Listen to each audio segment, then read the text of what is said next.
नमस्कार, आदाब। मैं हूं सैयद तक़वी। यूरोट न्यूज़ अलर्ट नेटवर्क 14 में आपका स्वागत है। देश को ऊंचाई पर ले जाने के लिए वर्तमान में राजनीति के मैदान में जो शतरंज का खेल खेला जा रहा है, उससे ये पता लगाना बड़ा मुश्किल है कि कौन किसको मात देगा। किसी भी देश को सफलता की राह पर ले जाने के लिए ईमानदार, शिक्षित और सज्जन व्यक्ति की ज़रूरत होती है, लेकिन देश में ऐसे हालात पैदा हो चुके हैं कि अब इन चीज़ों का कोई अर्थ नहीं रह गया है। ये भ्रष्टाचार, दागी, ये सब वो शब्द हैं जिसे शायद समाज का एक हिस्सा बना लिया गया है और जनता को भी अब इससे कोई लेना देना नहीं रह गया है। वो इन्हीं शब्दों के साथ जीने की आदी हो चुकी। इसका सबसे बड़ा सबूत भारतीय राजनीति है। भारतीय राजनीति में कोई भी राजनीतिक पार्टी इससे बची नहीं है। गुजरात विधानसभा चुनाव में प्रचार चरम सीमा पर है। राज्य में 1 दिसंबर को पहले और 5 दिसंबर को दूसरे चरण का मतदान होना है। दूसरे चरण के उम्मीदवारों द्वारा जो हलफनामे दायर किए गए हैं, जो दर्ज किए गए हैं, जो एंट्री की गई है, उसको एडीआर के द्वारा स्टडी करने के बाद जो रिपोर्ट आई है, उसके मुताबिक दूसरे चरण की 93 सीटों पर कुल 833 प्रत्याशी मैदान में हैं और इन 833 प्रत्याशियों में से 163 पर आपराधिक मामले दर्ज हैं। याद कीजिए 2017 के मुकाबले में 2022 में इसमें इजाफा हुआ है, वृद्धि हुई है। पुराने आंकड़ों को उठा के देखें तो 2017 में जो दूसरे चरण में जो चुनाव हुआ था, उसमें 822 उम्मीदवारों में से 101 पर आपराधिक मामले दर्ज थे। वहीं 833 उम्मीदवारों में से 245 करोड़पति हैं। 2017 के दूसरे चरण में इस तरह के उम्मीदवारों की संख्या सिर्फ 199 थी। अब दोनों चरणों को मिलाकर बात की जाए तो 1621 उम्मीदवार मैदान में, इनमें से 330 यानी लगभग 20% कैंडिडेट्स के खिलाफ आपराधिक मामले दर्ज हैं। और कमाल की बात यह है कि जो पार्टी सबसे ज़्यादा अपने आप को ईमानदार कहती है, ईमानदार राजनीति की बात करती है, वो पार्टी यानी आम आदमी पार्टी, सबसे ज़्यादा दागी उम्मीदवार आम आदमी पार्टी के 61 यानी 61 उम्मीदवारों पर आपराधिक मामले दर्ज हैं। यानी अगर आंकड़े देखे जाएं, इसका अध्ययन किया जाए तो 2017 के मुकाबले में इसमें वृद्धि हुई है। कांग्रेस के 60 उम्मीदवार तो भारतीय जनता पार्टी के 32 उम्मीदवारों पर केस दर्ज हैं या दागी उम्मीदवार हैं। यानी एडीआर की रिपोर्ट के मुताबिक कांग्रेस के 60 उम्मीदवारों पर आपराधिक मामले चल रहे हैं। वहीं सत्ताधारी भाजपा के 32 उम्मीदवारों पर केस चल रहा है। कुल 192 उम्मीदवार ऐसे हैं जिनके ऊपर हत्या, दुष्कर्म और हत्या का प्रयास जैसे गंभीर मामले चल रहे हैं। बहुत चिंता का विषय है। इनमें से 96 उम्मीदवार भाजपा, कांग्रेस और आप के टिकट पर चुनाव लड़ रहे हैं, जिसमें आम आदमी पार्टी अपने आप को सबसे ईमानदार पार्टी कहती है।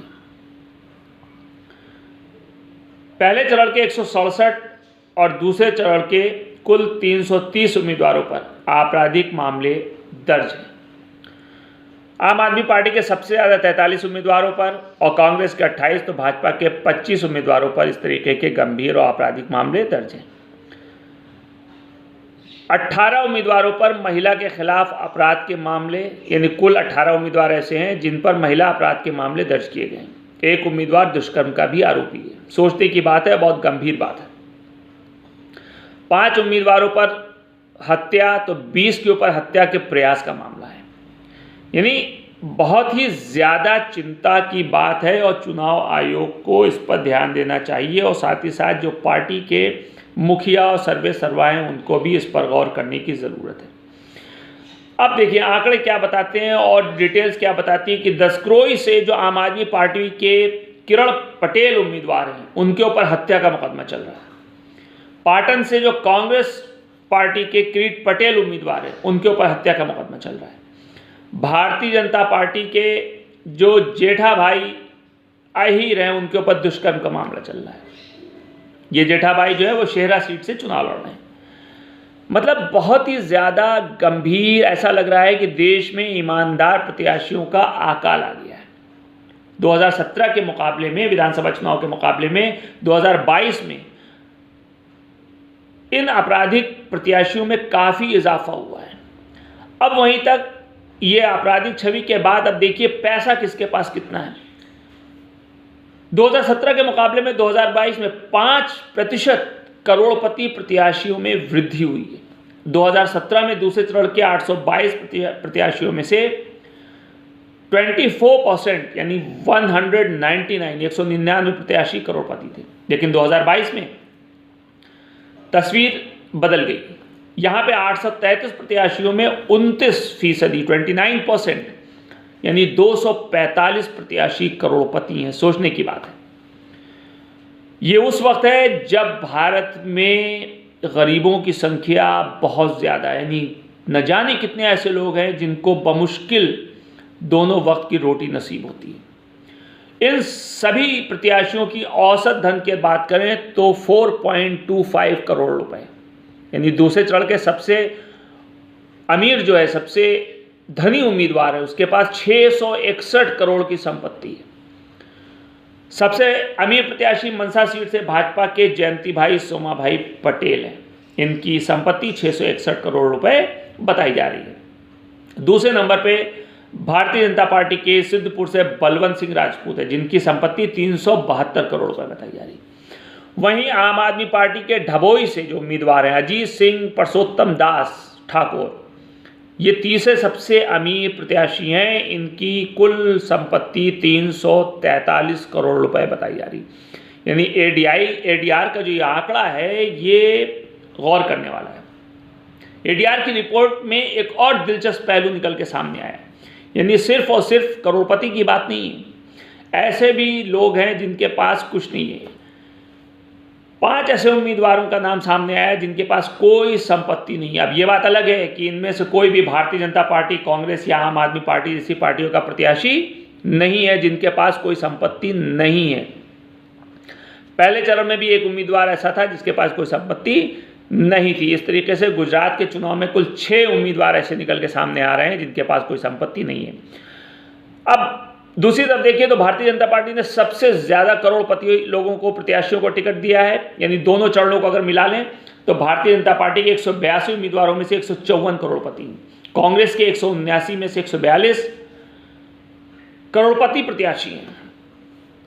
पहले चरण में भारतीय जनता पार्टी के 79 करोड़पति उम्मीदवार, तो दूसरी चरण में भाजपा के 93 में से 75 करोड़पति उम्मीदवार हैं। और कांग्रेस की अगर बात करते हैं तो कांग्रेस के पहले चरण में 65 करोड़पति उम्मीदवार हैं, जबकि दूसरे चरण में जो उम्मीदवार कांग्रेस की तरफ से चुनाव लड़ रहे हैं उनमें 90 उम्मीदवारों में 77 करोड़पति हैं। आम आदमी पार्टी के कुल 181 उम्मीदवारों में से 68 करोड़पति हैं। यानी इन आंकड़ों से अंदाज़ा लगाया जा सकता है कि देश की सेवा करने के नाम पर जो लोग सियासत में आते हैं और ऊंचे राजनीति तक, पद तक पहुंचने की कोशिश करते हैं, वो किस तरह से काम करते हैं।